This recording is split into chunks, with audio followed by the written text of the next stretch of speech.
कल हम लोग बिहार के भौतिक विभाजन को देख रहे थे। आज इसको एक मैप समझेंगे, मैप पर समझने का प्रयास करेंगे। क्योंकि कल हमने बताया था कि बिहार का यदि हम भौतिक विभाजन करें तो कितने प्रकार से विभाजन किया जा सकता है। एक हमने बताया था शिवालिक, शिवालिक नहीं, एक अब क्या बांटेंगे, शिवालिक का पर्वतीय क्षेत्र,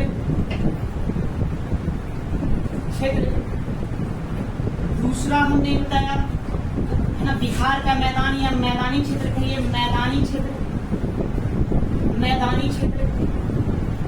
और तीसरा दक्षिण का संकीर्ण पठारी, दक्षिण का संकीर्ण पठारी भाग या पठारी क्षेत्र, पठारी।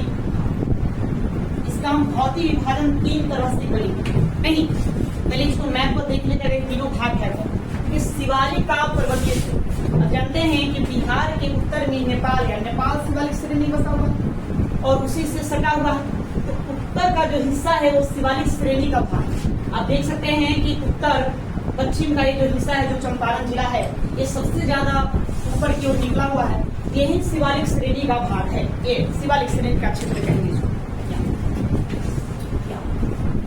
ये शिवालिक श्रेणी, एक हिस्सा आप यहाँ बांटेंगे। दूसरा है मैदानी क्षेत्र, इसको पहले देखेंगे। दक्षिण का संकीर्ण पठारी भाग, दक्षिण। आप इस दक्षिण भाग में आएंगे तो ये दक्षिण का संकीर्ण जो पठारी भाग है, यहाँ तो पठार मिलेगा। ये नीचे छोटा नागपुर का पठार है, नीचे झारखंड है, झारखंड के छोटा नागपुर का जो पठार है इससे लगा हुआ। और इधर आया हुआ है विंध्य, इधर कौन आया हुआ है, विंध्यन आया हुआ, विंध्यन। ये जो भाग है ये पठारी भाग कहलाता है। पतली सी पट्टी है जो बिहार के दक्षिण क्षेत्र में पाई जाती है, पतली सी पट्टी, इसी को कहते हैं हम लोग दक्षिण का संकीर्ण पठारी क्षेत्र। और ऊपर में आपका क्या हो गया, शिवालिक श्रेणी, शिवालिक श्रेणी। जो बीच में भाग जो देख रहे हैं जो बचा हुआ है, यही क्या है, बिहार का मैदानी क्षेत्र। तो 3 प्रकार से इसका विभाजन। अब शिवालिक श्रेणी को हमने बताया था कि शिवालिक का पर्वतीय क्षेत्र, शिवालिक का पर्वतीय क्षेत्र, इसको भी हमने 3 भागों में बांटा। इसके कितने हिस्से करेंगे, 3 हिस्सा करेंगे। एक बताएंगे आपकी सोमेश्वर श्रेणी, सोमेश्वर श्रेणी। दूसरा रामनगर दून, रामनगर दून की पहाड़ी कहिए या पहाड़ी। और तीसरा हरहा घाटी, या इसी को हम कहते हैं दून घाटी, दून घाटी कहते हैं या। तो शिवालिक का पर्वतीय जो क्षेत्र है इन 3 भागों में बांटा गया है। अब इसको मैप पर देखेंगे कहाँ है। ये जो सबसे उत्तर का हिस्सा देख रहे हैं ये आपका शिवालिक श्रेणी है, शिवालिक श्रेणी। और शिवालिक श्रेणी के जस्ट नीचे आएंगे दक्षिण में तो फिर एक और पर्वत का रेंज गया हुआ है, पहाड़ी है। ये पहाड़ी को कहते हैं रामनगर दून की पहाड़ी। अब इसके बीच में जो भाग बच गया, ये घाटी बनाया, 2 पहाड़ों के मध्य में क्या बनेगा, घाटी बनेगा। इसको कहेंगे रामनगर दून की घाटी कहेंगे। अर्थात ये आपका हो गया सोमेश्वर, सोमेश्वर श्रेणी। इसको कहेंगे रामनगर दून, नगर दून की पहाड़ी, पहाड़ी। और ये जो हिस्सा देख रहे हैं ये आपका हो गया हरहा घाटी या दून घाटी। इसको आप कहिए हरहा घाटी, जैसे क्या कहते हैं, दून घाटी, दून घाटी। तो सोमेश्वर श्रेणी को इन 3 भागों में बांटे। शिवालिक का पर्वतीय क्षेत्र को 3 भागों में बांटेंगे। अगर पूरे शिवालिक का पर्वतीय क्षेत्र की बात करें तो इसका कुल क्षेत्रफल कितना होता है, 932 किलोमीटर स्क्वायर। ने बताया कि 932 किलोमीटर स्क्वायर में ये फैला हुआ है, इतना क्षेत्रफल फैला हुआ है। उसमें सोमेश्वर श्रेणी, सोमेश्वर श्रेणी की कुल लंबाई यहां से लेकर यहां से देखेंगे तो कितना बताए थे, 75 किलोमीटर। सोमेश्वर श्रेणी 75 किलोमीटर लंबा है। इसकी चौड़ाई की बात करें तो 5 से 6 किलोमीटर चौड़ा है। इस सोमेश्वर श्रेणी में क्या है, प्राकृतिक रूप से नदियों के अपरदन के कारण दर्रे का निर्माण हो गया है, दर्रा, ये दर्रा बन गया, जिसमें से 3 दर्रा हमने बताया कि आपको ध्यान में रखना है। एक दर्रा आपको यहां मिलेगा भिकना टोरी, भिकना टोरी दर्रा, भिकना टोरी दर्रा। उसके बाद फिर आपको एक दर्रा यहां देखने को मिलेगा, एक मरवात, मरवात दर्रा, और एक दर्रा यहां है जिसे हम सोमेश्वर दर्रा कहते हैं, सोमेश्वर दर्रा। या ये तीनों जो दर्रे हैं उत्तरी बिहार को नेपाल से जोड़ने का काम करते हैं। ये प्राकृतिक एक यातायात का साधन उपलब्ध करवाते हैं, यहाँ से आने जाने का क्या है, मार्ग बना हुआ है। वहीं यदि हम रामनगर दून की बात करें तो रामनगर जो दून है यह 32 किलोमीटर लंबा है, जो 8 किलोमीटर चौड़ी पट्टी के रूप में, ये पहाड़ी के रूप में यहाँ पाया जाता है, और बीच में आपका प्यार क्या पड़ेगा, हरहा। तो उत्तर का जो शिवालिक का पर्वतीय क्षेत्र है, शिवालिक पर्वतीय क्षेत्र, उससे आपको उतना ही ध्यान में रखना है। उसके बाद हमने मैदानी भाग की बात करें।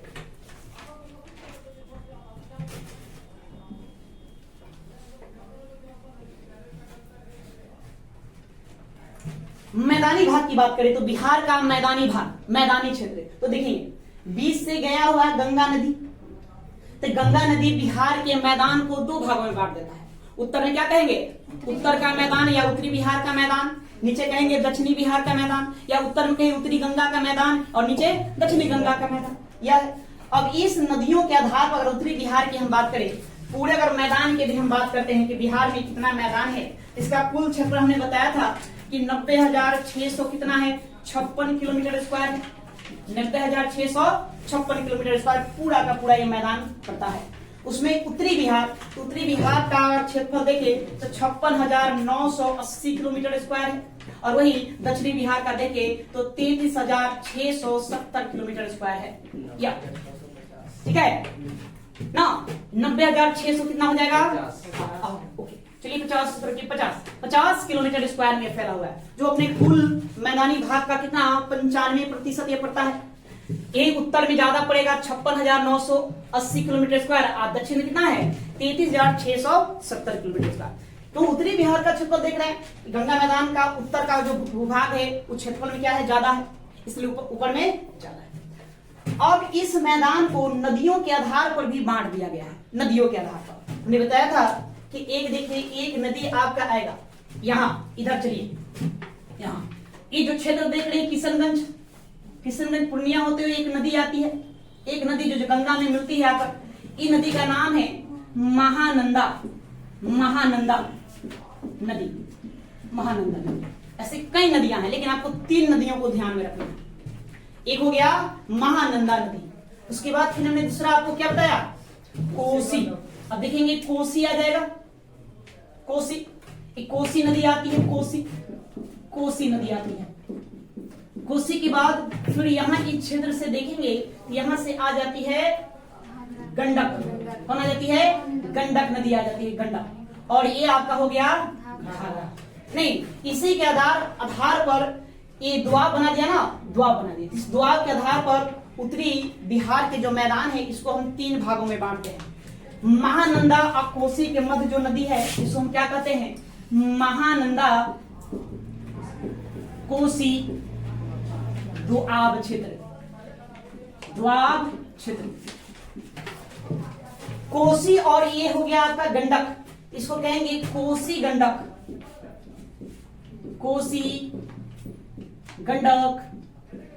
दो आब क्षेत्र। और यह क्या कहलाएगा, इसको कहते हैं गंडक, घाघरा, दो आब क्षेत्र। तो नदियों के आधार पर उत्तरी बिहार के मैदान को हम कितने भागों में बांटेंगे, 3 भागों में बांटेंगे। पहला महानंदा कोसी दोआब क्षेत्र, कोसी गंडक दोआब क्षेत्र, और ये जो भाग है इसको कहेंगे गंडक घाघरा दोआब क्षेत्र। ऐसे हमने बांटा। इसके अलावा फिर हमने क्या कहा, क्षेत्रीय भिन्नता के आधार पर भी उत्तरी बिहार के मैदान को और बांटा गया। क्षेत्रीय भिन्नता के आधार पर क्या क्या 4 भाग बनाए थे। कितना, एक आपका भाबर कहिए, भाबर या उपतराई क्षेत्र। दूसरा हमने बताया बांगर क्षेत्र, बांगर क्षेत्र। तीसरा खादर, खादर क्षेत्र। और चौथा क्या हो जाएगा? चौर। हमने बताया कि इसे चौर कहते हैं या मन कहते हैं, इसी को हम क्षारण भी कहते हैं, क्षारण, इस क्षारण कह देते हैं या, ठीक है। क्या बताएं? क्षेत्रीय भिन्नता के आधार पर उत्तरी बिहार के मैदान को हम और कितने भागों में बांटेंगे? 4 भागों में बांटेंगे। भावर या उपतराई क्षेत्र, बांगर क्षेत्र, खादर क्षेत्र, चौर या मान या उसी को क्या कहते हैं? क्षारण कह देते हैं। नहीं, आपको भारत के जियोग्राफी में बताए थे कि जब नदियां पर्वतों से उतरती है तो क्या करती है? जहां गिरती है उसको क्या कहते हैं? गिरपदीय मैदान। और वहीं पर पत्थर, कंकड़ी, कंकर, बजरी वगैरह ले आकर जमा कर देती है ना। जमा करने के कारण नदियां जो है क्या है? नीचे नीचे बहती है, कई सरिताओं में आगे जाकर के निकलती है और वहां दलदली भूमि बना देती है।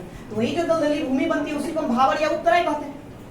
नहीं, फिर आगे चल करके वो जो कई सरिताएं नदियों का रूप धारण कर लेती है और एक नदी के रूप में आगे बढ़ती है। इसको आप इन इमेज देख लीजिए, थोड़ा सा देखिए।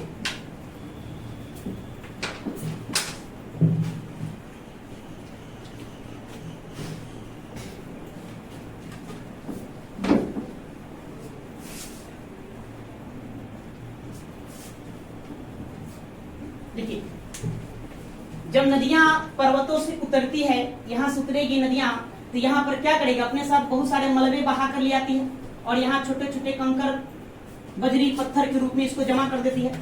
और इसमें पानी जब नदियों का सोर्सेस में पानी जब जाता है तो क्या करता है? कई धराओं में बढ़ जाती है, कई सरिताओं में बढ़ जाती है और आगे चल करके यह एक दलदली निम्न भूमि बना देती है और फिर आगे वो धीरे धीरे नदी का रूप धारण कर लेती है, नदी के रूप में बहते जाती है, ये नदी के रूप में बहते जाती है।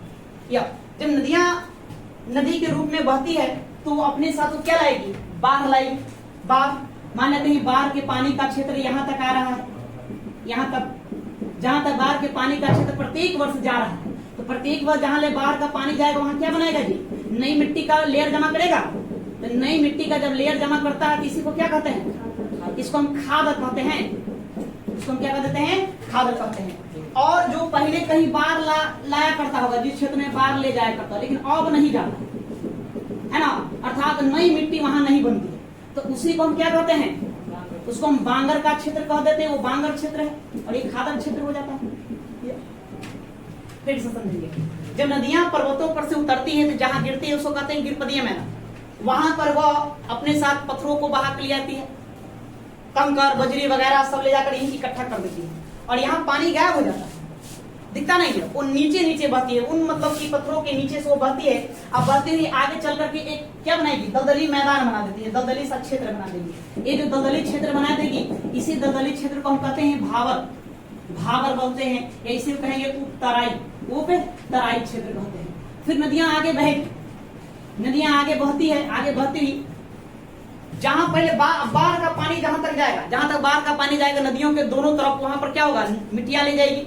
मिट्टियां, तो मिट्टियां दो तरह की होती है, एक होता है नवीन जलोढ़, एक होता है प्राचीन जलोढ़। मतलब जहां पहले तक पानी जाता था लेकिन अब नहीं जा रहा है बाढ़ का पानी, वहां होता है पुरानी जलोढ़ मिट्टी, पुरानी जलोढ़ मिट्टी वहां पाया जाएगा, उसका निक्षेप पाया जाएगा। इसी को हम बोलते थे बांगर। ये क्या कहलाता है? क्षेत्र, ये बांगर क्षेत्र कहलाता है। और जहां पर अभी भी वर्तमान में लगातार है ना बाढ़ का पानी जाते रहा है और नई मिट्टी का निर्माण होते रहा है, उसी को हम क्या कह देते हैं? खादर कह देते हैं। खादर क्यों कहलाता है? खादर क्षेत्र कहलाता है। एक काफी ही उपजाऊ होता है क्योंकि प्रत्येक वर्ष नई नई मिट्टियों के लेयर से इसका निर्माण होता है। ये हमने जाना था, तो वही बांटा हुआ है भावर, उपतराई, बांगर, खादर, चौर या मन। तो देखिए ऊपर में क्या पर्वत है? शिवालिक श्रेणी है ना जी। जब शिवालिक श्रेणी है तो वहां से नदियां चलेगी, तो नदियां चलेगी तो सबसे पहले इस क्षेत्र में इतना दूर क्या बना देगी? उपतराई बना देगी। सबसे पहले क्या बनेगा? उपतराई बनेगा, खादर क्षेत्र, उपतराई बनेगा, भावर क्षेत्र बनेगा। उसके बाद फिर नदियां अपना नीचे की ओर उतरेगी और दोनों तरफ बाढ़ का पानी ले जाती है। प्रत्येक वर्ष बाढ़ का पानी ले जा रही है तो वहां नई जलोढ़ मिट्टी बनेगी, उसी को बोलते हैं खादर क्षेत्र। और जहां बाढ़ का पानी अब जाना बंद हो गया या 2-3 साल 2-4 साल में एक आध बार जाता है, कभी कभी जाता है, उसको हम कहते हैं बांगर क्षेत्र। या यूं कह सकते हैं बांगर पुरानी जलोढ़ मिट्टी वाले क्षेत्र को कहते हैं और खादर नई जलोढ़ मिट्टी वाले क्षेत्र को कहते हैं। ठीक है, ये दोनों समझ गए। फिर चौड़ या मन या क्षारण, ये क्या होता है? देखिए इस क्षेत्र में खास करके यहाँ आप देखेंगे चंपारण, पूर्वी चंपारण और पश्चिमी चंपारण, इस क्षेत्र में प्राकृतिक रूप से जलमग्न निम्न भूमियां पाई जाती है। निम्न भूमियां पाई जाती है जिसमें पानी ऑलरेडी क्या हो जाता है, जमा हो जाता है।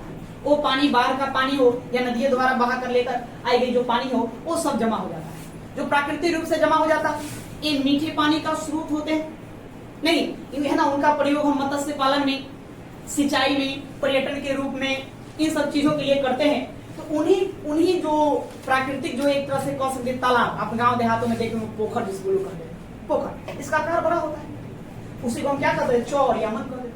जैसे कि हमने बताया था कि पूर्वी चंपारण में दो फेमस है, कौन कौन? हाँ, यदि हम पूर्वी चंपारण की बात करें, पूर्वी चंपारण, तो पूर्वी चंपारण में दो चौड़ प्रसिद्ध है। एक का नाम है बहादुरपुर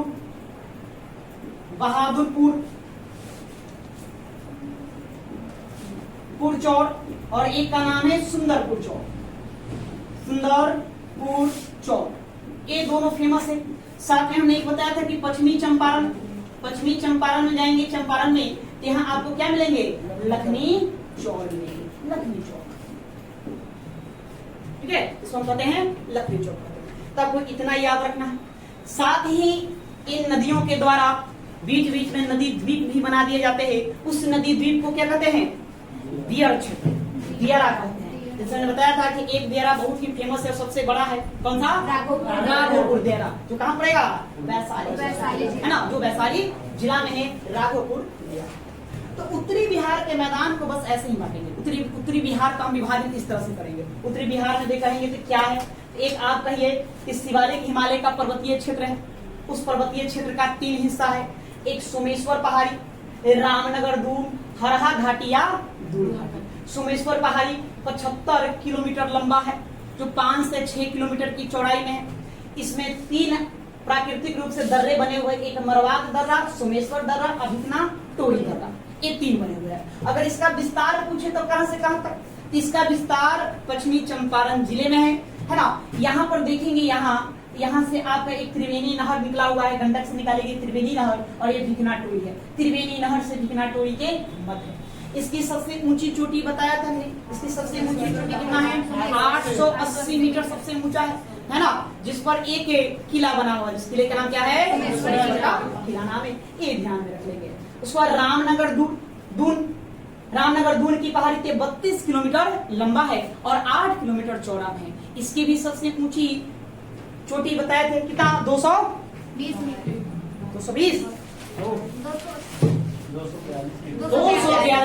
संतपुर के निकट। जगह के क्या नाम है? संतपुर के निकट इसकी सबसे ऊंची चोटी पाई जाती है, और ये घाटी है जो 24 किलोमीटर लंबा पाया जाता है। तो इसको एक देखेंगे।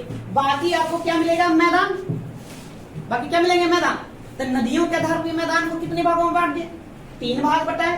एक हमने महानंदा कोसी के मध्य का जो क्षेत्र है, इसको महानंदा कोसी दोआब क्षेत्र कहते हैं। कोसी और ये आपका मिलेगा गंडक, इसको हम कोसी गंडक दोआब क्षेत्र कहते हैं। फिर आपको गंडक और घाघरा के मध्य मिलेंगे, है ना, जो सारण प्रमंडल में पड़ता है ना, इसको हम कहते हैं घाघरा गंडक दोआब क्षेत्र कहते हैं। इन नदियों का आधार पर बांट दी। क्षेत्रीय भिन्नता के आधार, तो क्षेत्रीय भिन्नता के आधार पर उसको हम कितने भागों में बांटेंगे? 4 भागों में बांटेंगे। भावर या उपतराई का जो क्षेत्र है वो आपको कहाँ मिलेंगे? वो मिलेंगे उत्तर के 7 जिले में। उत्तर में आपको 7 जिले, पश्चिमी चंपारण, पूर्वी चंपारण, उसके बाद आपको सीतामढ़ी, मधुबनी, सुपौल, अररिया और किशनगंज। ये जो बाउंड्री पर जो बसे हुए जो 7 जिले हैं, उन्हीं 7 जिलों में भावर या उपतराई का क्षेत्र पाया जाता है। ठीक है। उसके बाद बांगर मतलब कि पुरानी जलोढ़ मिट्टी से निर्मित क्षेत्र को क्या कह देंगे? बांगर कह देंगे। जहाँ पहले बाढ़ का पानी जाता था लेकिन अब नहीं पहुंच पाता है, या पहुंचता भी है तो 2-4 साल में एक आध बार जाता है, ठीक है, उसको कहेंगे अखागर। जहाँ प्रत्येक वर्ष बाढ़ का पानी जाता है, प्रत्येक वर्ष बाढ़ का पानी जाएगा तो अपने सब नई मिट्टियां बहा कर ले जाएगी, नई जलोढ़ मिट्टी का निर्माण होगा जो काफी उपजाऊ होता है, उसी को हम खादर क्षेत्र कहते हैं। चौड़ या मन या क्षारण समझ गए?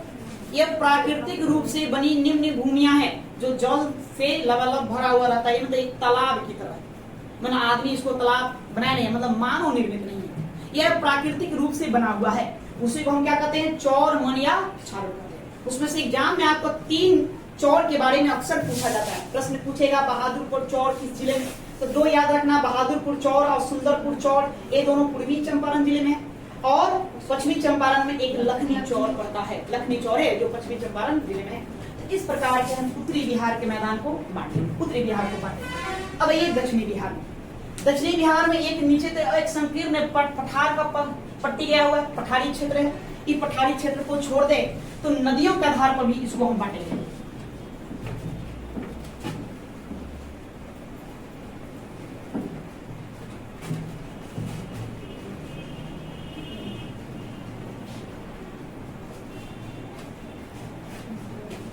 दक्षिणी बिहार के मैदान को इसको भी नदी के आधार पर बांटा जाता है।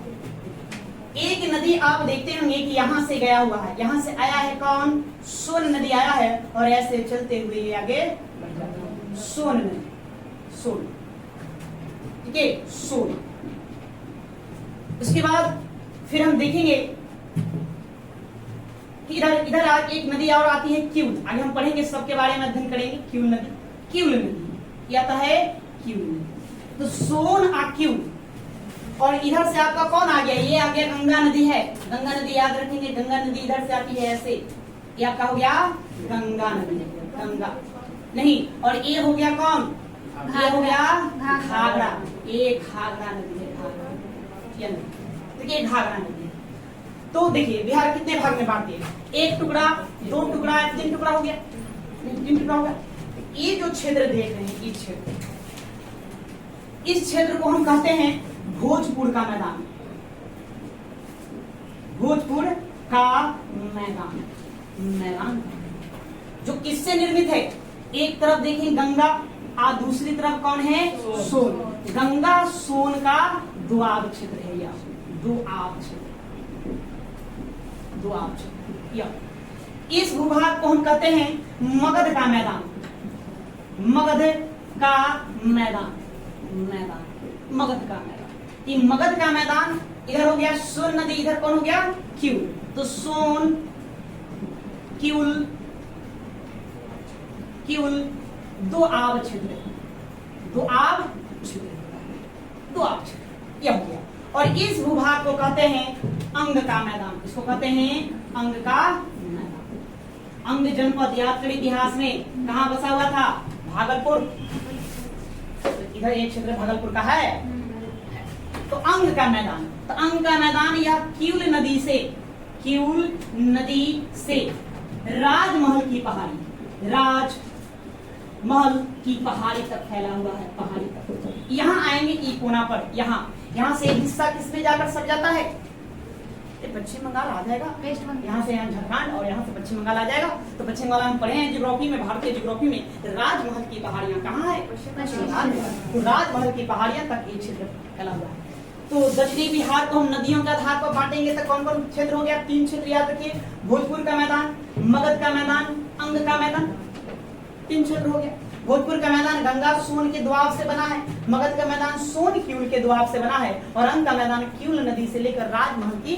अब देखिए इधर छोटा नागपुर का पठार नीचे है, छोटा नागपुर का पठार, ये जो हिस्सा जो देख रहे हैं धारवाड़ किस्म के चट्टानों से बना हुआ है। हम भूगोलिक संरचना में देखे थे कि धारवाड़ किस्म के चट्टानों से ये भाग बना हुआ है, और इसके नीचे मतलब क्या है, एक छोटा नागपुर का पठार है। तो छोटा नागपुर के पठार से कई नदियां चलती है, ये सब नदियां जाती है कहाँ मिलेगी, गंगा में। तो गंगा में क्या डायरेक्ट मिल जाती है, नहीं, गंगा में डायरेक्ट नहीं मिलती है ना। देखिए ये अगर गंगा नदी है, ये गंगा नदी, गंगा नदी, तो इधर से जो नदियां चलती है खास करके सोन, आप सोन को ही देख लीजिए, सोन हमारे पास से ऐसे गुजरी है, कोइलवर से होगा, तो क्या कोइलवर में सीधे गंगा मिलती है, नहीं, सोन गई है और कोइलवर के पास ऐसे मुड़ करके आगे चल के मनेर हल्दी छपरा के पास जाकर के, तो जा करके सीधे नहीं मिलती है ना। क्यों सीधे नहीं मिलती है, तो आगे मैंने पहले मुड़ती है, मुड़ कर आगे चलती है, फिर जाकर मिलती है। कारण है कि जो गंगा का मैदान आप देख रहे हैं, ये भाग उठा हुआ है और वो भाग धंसा हुआ है, और यहाँ जो है गंगा के इस दक्षिण छोर पर है ना प्राकृतिक तटबंध बनते हैं अपने आप, मतलब मोटी मजबूत थोड़ा तटबंध बना हुआ है। मजबूत तटबंध बने होने के कारण ये नदियां जाती है तो उसको तोड़ नहीं पाती है, इसलिए क्या करते हैं, उसके समांतर बहना शुरू करते हैं। और जहां कमजोर मिला कूद करके गंगा में। फल्गु भी गई है, फल्गु है ना, पहले पुनपुन गई है तो पुनपुन तो आगे चल के भाई इसको मिला नहीं, जगह गायब हो गई गंगा मिलने से पहले। फल्गु गई, ये भी चलती है और जाकर के फिर घूमते हुए जाकर के गंगा में मिलती है, घूमकर फिर क्यूर भी जाएगी अपना, उसके समानांतर बहते हुए जाकर गंगा में मिल जाती है। अर्थात हम कहना ये चाहते हैं कि दक्षिण से जो भी नदियां निकलती है, एक छोटानागपुर के पठार पहाड़ से झारखंड से बहती नदियां जो बिहार में इंटर करती है, वो गंगा में सीधे ना मिल करके गंगा के पहले समानांतर बहती है और समानांतर बह करके फिर जाकर गंगा में मिलती है। ऐसा क्यों? तो गंगा का ये जो दक्षिणी भाग है ये प्राकृतिक तटबंध का निर्माण करता है, एक मजबूत तटबंध का निर्माण करता है, जिससे नदियां उसको तोड़ नहीं पाती है, उसको पहले समानांतर बहती है तब जाकर के उसमें मिलती है। समानांतर बहेंगे, जहां कमजोर नजर आया वहां नहीं। पटना देखे होंगे, हाँ, हम बिहारियों का तो अपना ही कला है भाई। सड़क पर जा रहे हैं, ये भी सड़क पर जा रहे हैं, इधर से एक सड़क है, इस सड़क से इस सड़क में आना है तो क्या करते, इधर लगा हुआ था बेड़िया, देखते हैं कि कहाँ कमजोर है, कुएं से बैकवा घुसा देते नहीं, बस ये नदियां वही करती, उसके लिए बेड़िया है। तो जहां कमजोर मिला वहां से गंगा में मिले, तो जिसके कारण ये देखिए पटना, यह पटना है। अब पटना से लेकर के आप भागलपुर चले जाइए, कहाँ चले जाएंगे, भागलपुर ले 25 किलोमीटर चौड़ी पट्टी, लगभग औसत में कितना 25 किलोमीटर ये चौड़ी पट्टी में दलदली भूमि का निर्माण करती है, सब दलदली भूमि का निर्माण करती है। और इसी दलदली भूभाग को हम दक्षिणी बिहार में टाल कहते हैं। क्या कहते हैं? टाल कहते हैं। टाल का निर्माण करता है। टाल मतलब दलदली मैदान हो गया। जैसे कि नदी बहकर आ रही है, गंगा में मिल नहीं पा रही, तो उसके समानांतर बहती है, समानांतर बहने के कारण है ना दलदली भूभाग का निर्माण करते, पानी ज्यादा दिन जमा रहेगा और दलदली मैदान पैदा करते, वही दलदली मैदान बना देती है एक तरह से। उसी को हम दक्षिणी बिहार में क्या कहते हैं? टाल। टाल का विस्तार पटना से लेकर के भागलपुर कितना 25 किलोमीटर चौड़ी पट्टी में, हाँ, जिसमें बरहिया टाल, मोकामा टाल, सिंघोल टाल, मोर टाल, कांवर टाल, ये सब जो टाल हैं जो प्रसिद्ध है, प्रसिद्ध रूप से जाने जाते। तो दक्षिणी बिहार का मैदान को हम बांट लिए नदियों के आधार पर, नदियों के आधार।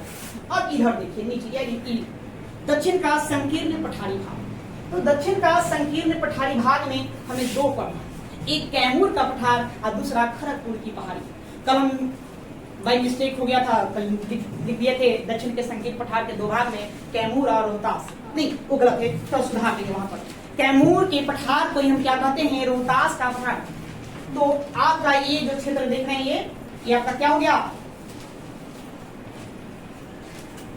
ये क्षेत्र कैमूर का पठार हो गया, यह हो गया कैमूर का पठार, इसको कहिए कैमूर का पठार, या इसी को कहते हैं रोहतास का पठार, रोहतास का पठार कहते हैं। और एक आपको मिलेगा जमुई में, आ जाइए जमुई, मैप दिमाग में है बिहार का, जमुई के ई साइड मिलेगा आपको, सॉरी मुंगेर की ई साइड आपको मिलेगा जमुई, और इस साइड मिलेगा बांका। देखिए तो मुंगेर के दोनों सीमा में सट रहा है, हाँ, तो मुंगेर में एक पहाड़ी मिलेगी, मुंगेर में ना, उसको कहते हैं खड़गपुर की पहाड़ी। क्या कहते हैं? खड़गपुर की पहाड़ी। यहीं पर एक पहाड़ी मिलेगा जिसको कहते हैं खड़गपुर की पहाड़ी। खड़गपुर की पहाड़ी जो है यह मुंगेर जिले में, किस जिले में? मुंगेर जिले में। लेकिन इसका एक कोना जो है जमुई में और एक कोना बांका जिले से लगा हुआ है, सटा हुआ, ठीक है, दोनों जिलों में यह जाकर के मिल जाता है। तो दक्षिण के संकीर्ण पठार को यदि पढ़ना है इसको आप दो भागों में बांटेंगे, एक कैमूर या रोहतास का पठार और दूसरा खड़गपुर की पहाड़ी को बांट करके। तो बिहार का भौतिक संरचना में बस इतना ही समझना है, ज्यादा विशेष बातें नहीं। इसी से आपसे प्रश्न बनेंगे, खास करके यहाँ आपको सोमेश्वर पहाड़ी से सब बात याद रखना है, सोमेश्वर श्रेणी से यहाँ अक्सर प्रश्न पूछे जाते हैं, ठीक है। उसके बाद इस मैदान में कैसे कैसे द्वाब क्षेत्र में बांट दिया गया है उसको भी ध्यान में रखना है। कभी कभी आपको जिले उठाकर डाल देंगे, जिला, कोई जिले का नाम दे दिया, जैसे शिवहर जिला के नाम दे दिया, पूछा कि बताओ भाई ये किस द्वाब क्षेत्र में आता है, तो आपको देखना होगा किस द्वाब क्षेत्र में, तो वो भी क्लियर हो जाएगा। हम एक चैप्टर पढ़ेंगे बिहार की नदियां, जैसे ही बिहार की नदियां पढ़ेंगे वो सारा आपको कहानी क्लियर होते चल जाएगा। अभी और बहुत सारी नदियां हैं जिसके बारे में बताया जाएगा, ओके ठीक है। चलो तो आइए अब हम लिखने का काम करेंगे। अब बारी लिखने की है, समझ गए। अब हम लोग दक्षिणी बिहार को देखेंगे।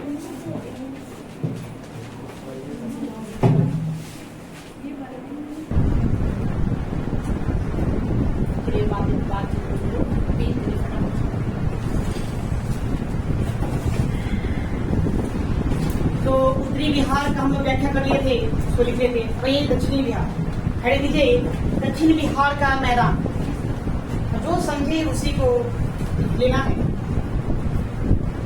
दक्षिण बिहार का मैदान,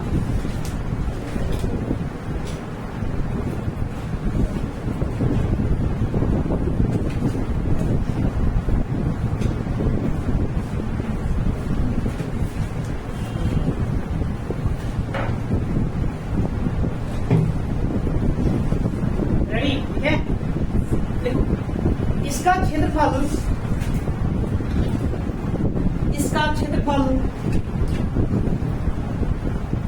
33,670 किलोमीटर के स्क्वायर है, वर्ग किलोमीटर। 33,670 वर्ग किलोमीटर है।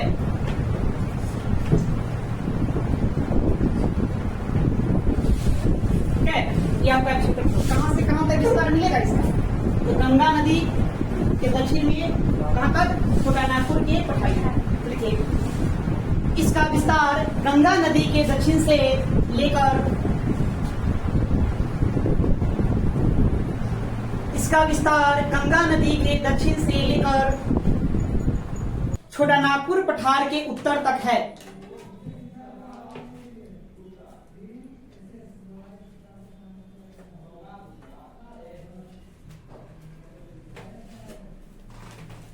इस मैदान की चौड़ाई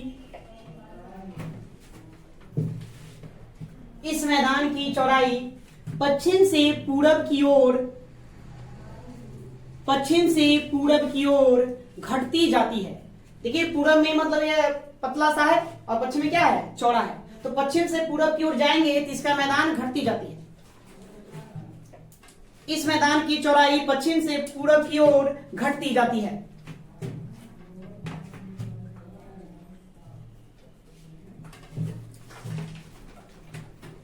इसका निर्माण बिहार के दक्षिण में स्थित है।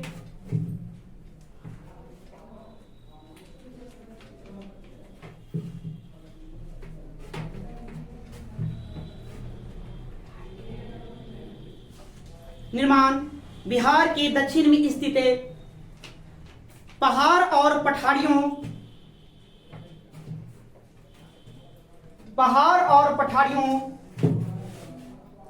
से होकर बहने वाली नदियों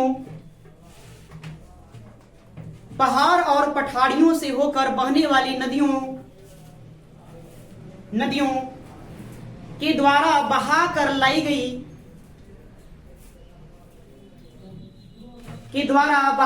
लाई गई बलुई मिट्टी के निक्षेप से हुआ है।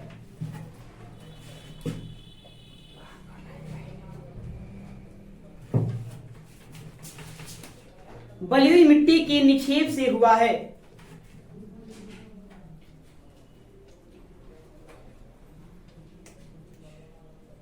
दक्षिणी बिहार का मैदान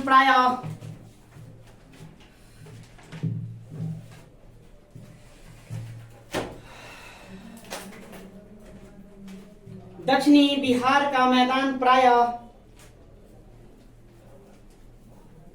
समतल है।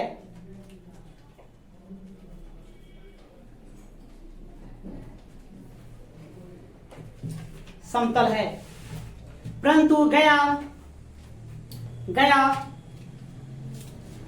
राजगीर,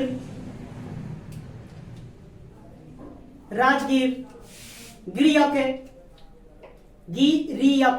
पहाड़ी का नाम है सब, गिरिया के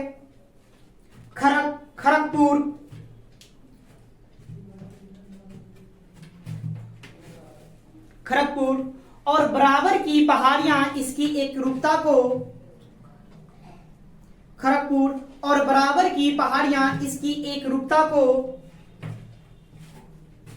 को भंग करती है।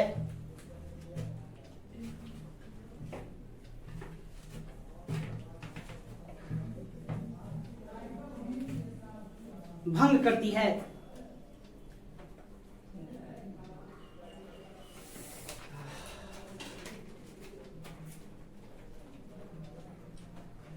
पैराग्राफ छोड़कर लिखेंगे, पैराग्राफ छोड़कर लिखो। दक्षिणी बिहार के नदियों के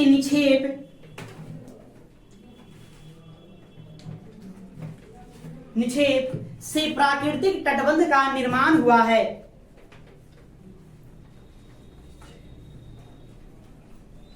से प्राकृतिक तटबंध का निर्माण हुआ है, जिसके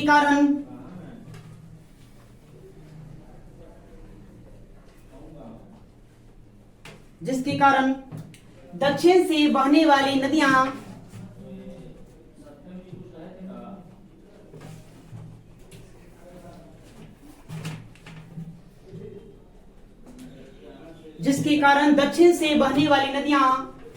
गंगा में सीधे न मिलकर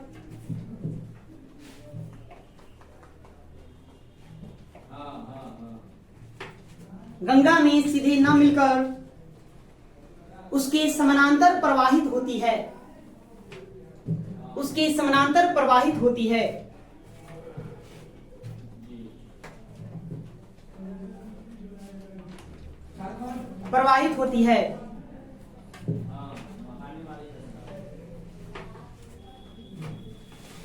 ठीक है, बात समझे? मतलब कि जो नदियां जाती है तो जानते हैं प्राकृतिक तटबंध है, तो सीधे प्रवाहित ना होकर क्या करेगी, इसके समानांतर बहेगी, जिसके कारण इसके दक्षिण में जलमग्न भूमियों का निर्माण हो गया। इन जलमग्न भूमियों को हम क्या कहेंगे? टाल कहते हैं। इसको क्या कहेंगे? टाल। इसको टाल नाम दिया गया है। तो लिखिए, इस प्राकृतिक तटबंध के दक्षिण में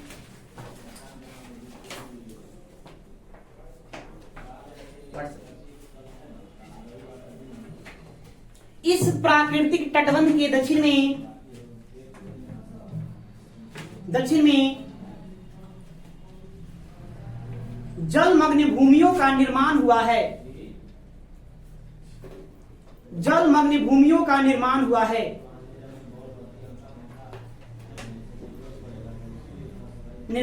है।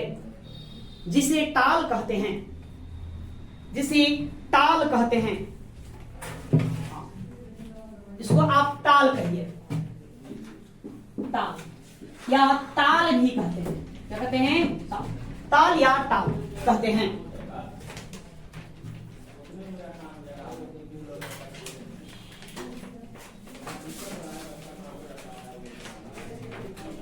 टाल मीठे पानी का तालाब है। टाल मीठे पानी का तालाब होते हैं। यह टाल क्षेत्र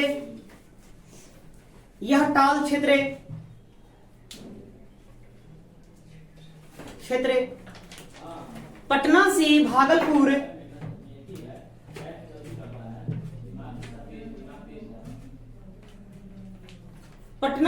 भागलपुर तक 25 किलोमीटर की चौड़ी पट्टी में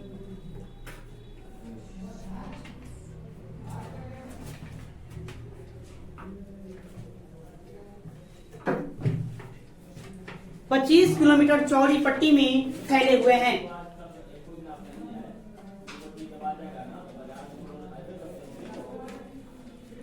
जैसे कुछ टाल का नाम लिख लीजिए,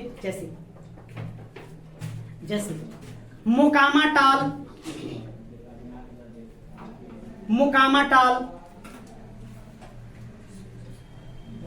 कॉमा जैसे करके कॉमा देख लिखिए, मोकामा टाल। बरहिया टाल, नाम सुने? बरहिया, हाँ, मिठाई के लिए प्रसिद्ध है, बार बरहिया। मोकामा टाल, बरहिया टाल, सिंघोल टाल,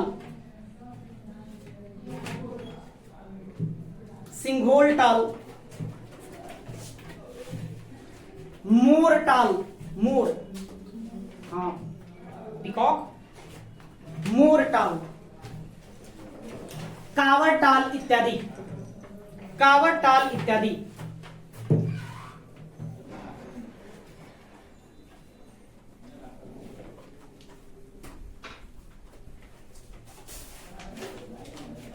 देखिए कीउल नदी देख रहे हैं, कीउल नदी के पास एक और नदी है हरहा नदी। तो हरहा कीउल नदी के मध्य में एक टाल का निर्माण हुआ है, उसी को मुकामा टाल कहते हैं। ये मुकामा टाल विश्व का सबसे बड़ा टाल है। थोड़ा सा उसको लिखेंगे ध्यान से। देखिए मुकामा में कीउल, मुकामा में कीउल, और इस नदी का नाम हरोहर। क्या कहेंगे? हरहा नहीं, हरोहर। हरोहर, मुकामा में कीउल और हरोहर नदी घाटी के मध्य, नदी घाटी के मध्य मध्य विश्व का सबसे बड़ा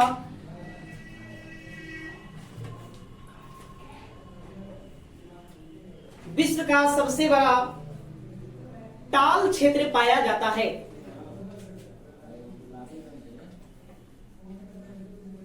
टाल क्षेत्र पाया जाता है।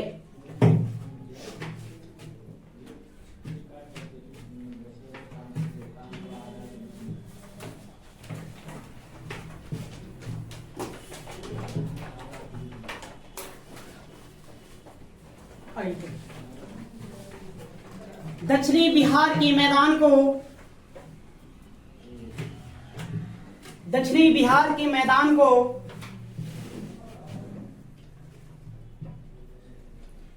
को अधोलिखित तीन भागों में, अधोलिखित तीन भागों में विभाजित किया गया है, विभाजित किया गया है।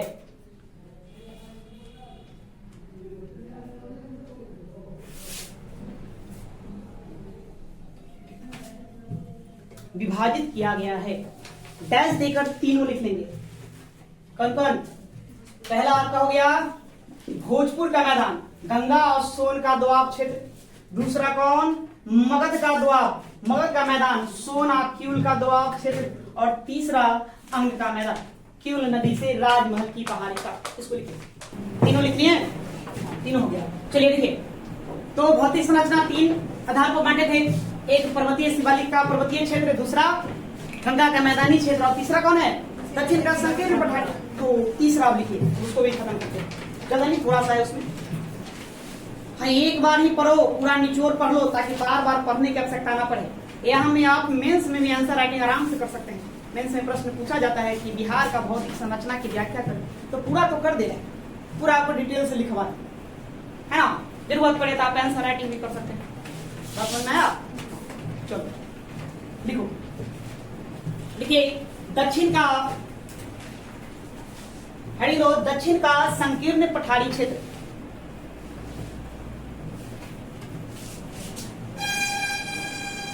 दक्षिण का संकीर्ण पठारी क्षेत्र।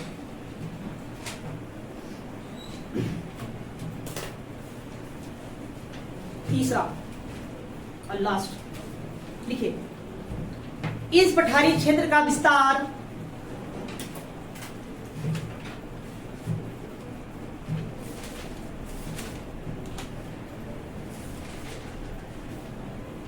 इस पठारी क्षेत्र का विस्तार पश्चिम में कैमूर जिला से लेकर, पश्चिम में कैमूर जिला से लेकर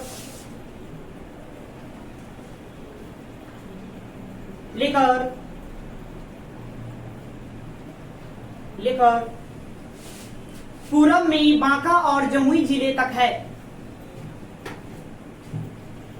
पूरब में जमुई और बांका जिले कर देंगे। पूरब में जमुई और बांका जिले तक है।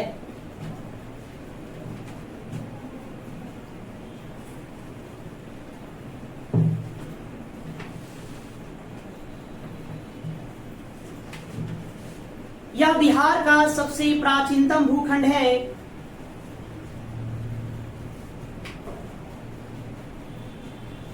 यह बिहार का सबसे प्राचीनतम भूखंड है। भूखंड है जो कठोर चट्टानों से निर्मित है। जो कठोर चट्टानों से निर्मित है।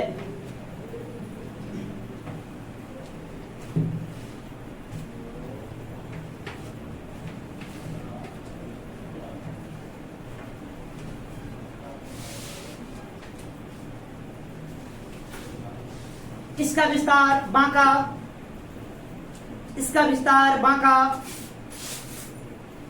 बांका, जमुई, जमुई, नवादा, नवादा, गया,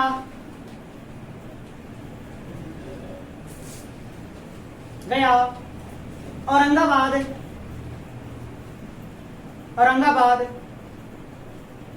रोहतास और कैमूर जिले में है, रोहतास और कैमूर जिले में है,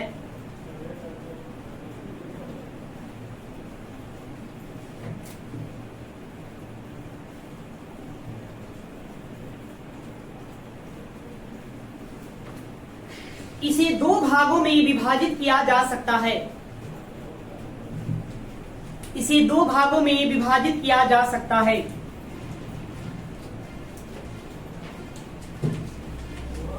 तो कौन सा दो भाग? एक आप इसको यहां पर रखिए, कैमूर का पठार या रोहतास का पठार, और दूसरा क्या रखेंगे? खड़गपुर की पहाड़ी, खड़गपुर की पहाड़ी। ध्यान से दोनों का नाम लिखेंगे, कैमूर का पठार या रोहतास का पठार।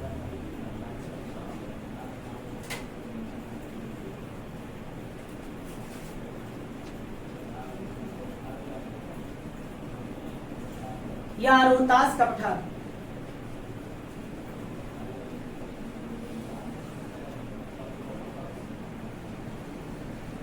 दूसरा लिखेंगे मुंगेर की, खड़गपुर की पहाड़ी, खड़गपुर की पहाड़ी।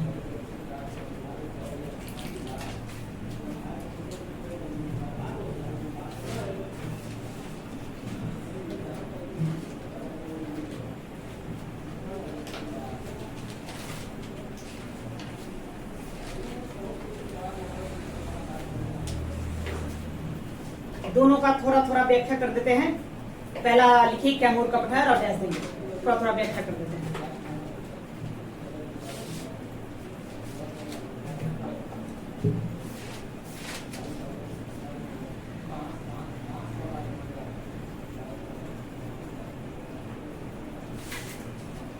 बताइए किसका भाग? विंध्यन, विंध्यन पर्वत का भाग है ना। यह बिहार के दक्षिण पश्चिम में स्थित विंध्यन पर्वत का भाग है ना। कैमूर यदि पठार की बात करें, कैमूर पठार कहां से प्रारंभ होता है? बिहार, भारत के जियोग्राफी में बताया था, मध्य प्रदेश के जबलपुर से प्रारंभ होता है। अब देखिए इसके बगल में कौन? उत्तर प्रदेश, उत्तर प्रदेश है। उत्तर प्रदेश का थोड़ी सी सीमा मिलती है, उसके बाद फिर आपको कहाँ चला जाएगा? अब देखेंगे ठीक से भारत का मैप। देखिए उत्तर प्रदेश को पार करके मध्य प्रदेश में पहुंच जाएगा, मध्य प्रदेश जी। हाँ। तो मध्य प्रदेश के जबलपुर से शुरू होता है कैमूर का पठार, और कहाँ आता है? बिहार के रोहतास तक इसका विस्तार ये फैला हुआ है। तो लिखेंगे, देखिए यह बिहार के दक्षिण पश्चिम में, यह बिहार के दक्षिण पश्चिम में विंध्यन श्रेणी का भाग है। यह बिहार के दक्षिण पश्चिम में स्थित, दक्षिण पश्चिम में स्थित विंध्यन श्रेणी का भाग है।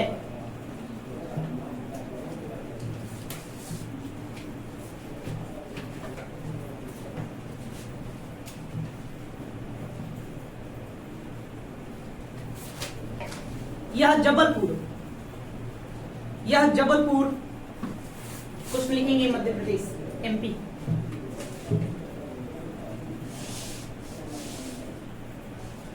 जबलपुर से प्रारंभ होकर रोहतास, यह जबलपुर से प्रारंभ होकर रोहतास,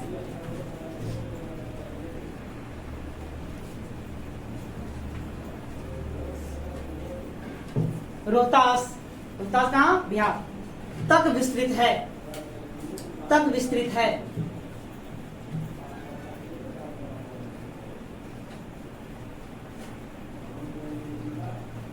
कैमूर पठारी का लंबाई पूछे, इसकी लंबाई 483। कहां से शुरू होगा? जबलपुर से शुरू होकर रोहतास। बताइए पश्चिम से पूरब की ओर बिहार की कुल लंबाई कितना? 483। कितना? तो भुला गया जी 483 या 345। उत्तर दक्षिण 345। अब पूरब से पश्चिम कितना 483, ठीक है। और यह 443 किलोमीटर की लंबाई में अब फैला हुआ है, ठीक है। देखेंगे इसकी कुल लंबाई,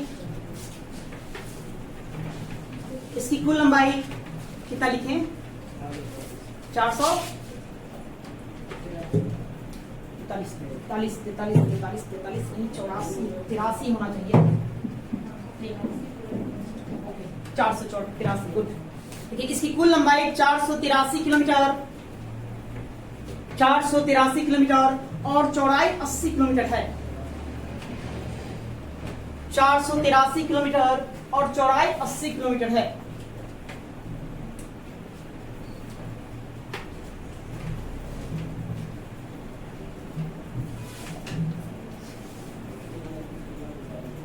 इस पठार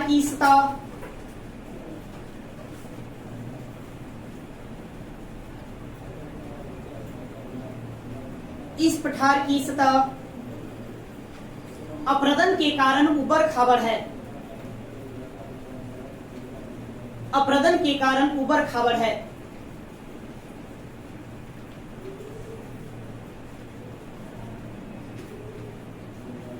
उबड़ खाबड़ है और इसमें बलुआ पत्थर की प्रधानता है।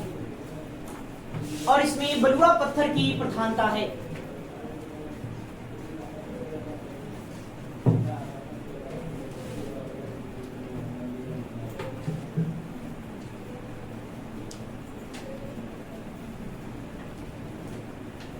मैप को थोड़ा सा देखेंगे। देखिए कौन सा नदी, सोन। सोन नदी विभाजित करता है किसको, इधर आपका हो गया छोटा नागपुर का पठार और ये हो गया कैमूर का पठार। प्रश्न यदि पूछे कि कैमूर के पठार को छोटा नागपुर के पठार से कौन अलग करता था, कौन अलग करेगा, सोन नदी। तो एक लाइन और लास्ट जोड़ दीजिए उसमें। देखिए सोन नदी कैमूर के पठार को छोटा नागपुर के पठार से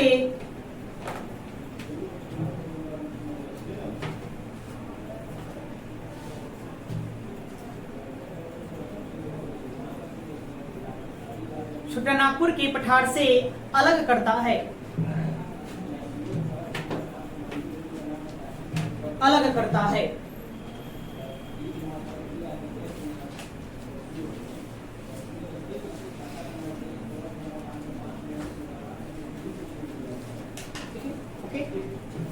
अब ये खड़गपुर की पहाड़ी, लास्ट खड़गपुर की पहाड़ी कहाँ मिलेगा, मुंगेर। लेकिन इसका विस्तार, एक सीमा छूती है बांका को, एक सीमा किसको छुएगी, जमुई को छुएगी, दोनों को छूती है। तो लिखिए इसका विस्तार पूर्व में बांका जिला,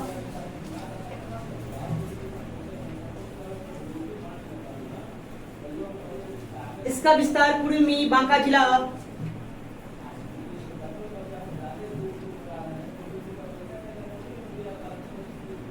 पूर्व में बांका जिला और दक्षिण लिखेंगे, दक्षिण में जमुई जिला तक है, जमुई जिला तक है।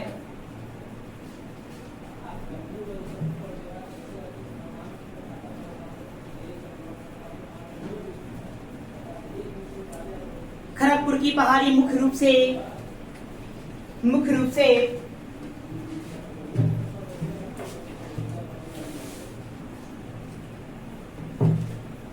से मुंगेर जिला में है, मुंगेर जिला में है।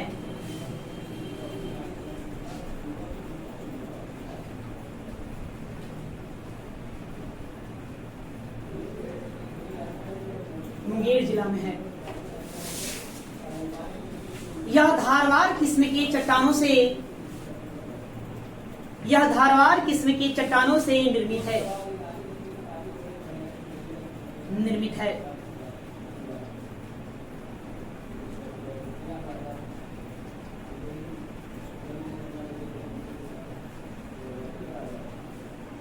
निर्मित है। इसमें स्लेट, इसमें स्लेट, स्लेट, क्वार्टजाइट, अब रख बॉक्साइट, बॉक्साइट इत्यादि खनिजों की प्रधानता है।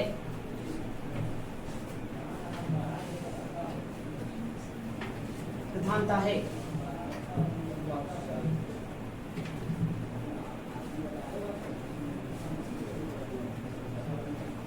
प्रधानता है। बस ये प्रश्न पूछिए कि बिहार का भौतिक विभाजन कितने भागों में किया गया है? 3 भागों में। शिवालिक क्षेत्र, मध्य मैदान, मध्यगंगा का मैदान और दक्षिण का संकीर्ण। एक प्रश्न और आपसे पूछा जाएगा इसके विभाजन को लेकर के, है नहीं? तो क्वेश्चन लिखे, आप बता कर कहिएगा उसका क्या आंसर हो। क्वेश्चन लिखो, एक लिखिए। प्रोफेसर राम प्रवेश,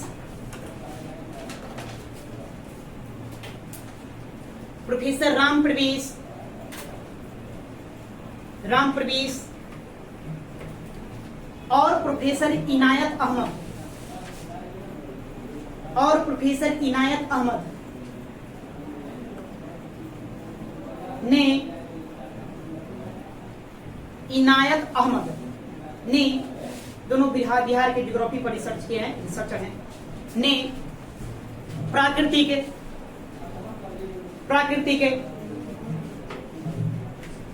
सामाजिक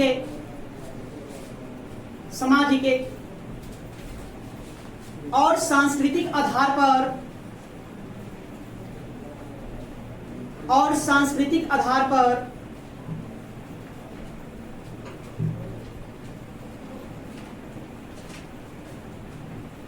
पर बिहार को कितने भौगोलिक क्षेत्रों में,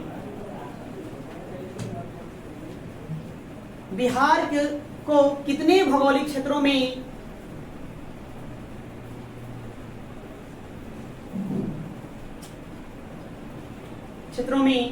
विभाजित किए हैं?